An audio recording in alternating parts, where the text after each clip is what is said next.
नर्मदेहर मित्रों, नर्मदेश्वर शिवलिंग चैनल में आपका स्वागत है।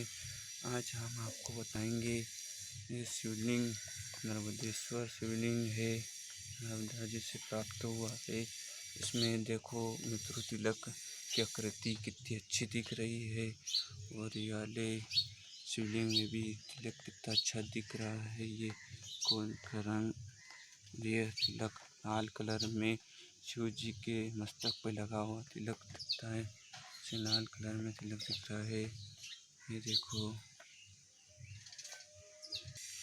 जो वीडियो कभी आपको अच्छा लगा हो तो लाइक सब्सक्राइब ज़रूर करना। हम आए दिन ऐसी वीडियो लाते रहते हैं। और